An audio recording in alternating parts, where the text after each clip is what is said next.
Mu টিয়ানের বাড়ি যায়। Mu বলে, তুমি আইসক্রিম তো বানিয়ে দিলে, কিন্তু আমাকে শেখালে না। টিয়ান বলে, তুমি ব্যস্ত ছিলে সেই জন্য শেখানো হয়নি। মিউ তাকে আবার শেখাতে বলে। টিয়ান বলে, আমাদের ওয়াশরুমের পাইপ ফেটে গেছে, তাই আমি তোমার সাথে এখন যেতে পারবো না। মিউ বলে, আমি পাইপটি ঠিক করে দিচ্ছি। টিয়ান খুশি হয়ে বলে, আচ্ছা ঠিক আছে। এরপর টিয়ানের মায়ের কল আসে। জানা যায় টিয়ানের আজ ডেট ছিল, কিন্তু টিয়ান সেখানে যায়নি। তখন তার মা মিউকে দেখতে পায়। টিয়ানের মা ভাবে টিয়ান বাড়িতে ডেট করছে। এরপর মিউ রেঞ্চটি নিতে গেলে মিউকে কাছ থেকে দেখে মিউ এর অনেক প্রশংসা করে। পরের সিনে টিয়ানকে মিউ এর বাড়িতে দেখানো হয়। টিয়ান মিউকে আইসক্রিম বানানো শেখায়। মিউ সেটা খাতায় নোট করছিল।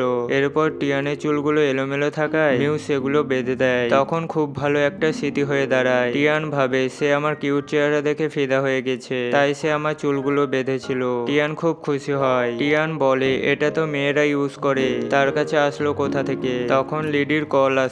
লিডি টিয়ানকে বেসবল খেলতে ডাকে, কিন্তু টিয়ান খুব ক্লান্ত, তাই সে আজ যেতে পারে না। পরের সিনে মিউকে আইসক্রিম বানাতে দেখানো হয়। টিয়ানের রেসিপিগুলো মাথায় রেখে মিউ আইসক্রিম বানায়, কিন্তু কোনো টেস্ট আসে না। মিউ ভাবে, আমার মনে হয় টিয়ানকে দিয়ে আইসক্রিম বানাতে হবে। টিয়ান সমুদ্রের ধারে বসে পেন্টিং করছিল। তখন একটি ড্রোন টিয়ানকে বিরক্ত করে। টিয়ান বুঝে যায় যে এটা মিউ এর ড্রোন, তাই টিয়ান নানা রকম পোজ দিতে থাকে।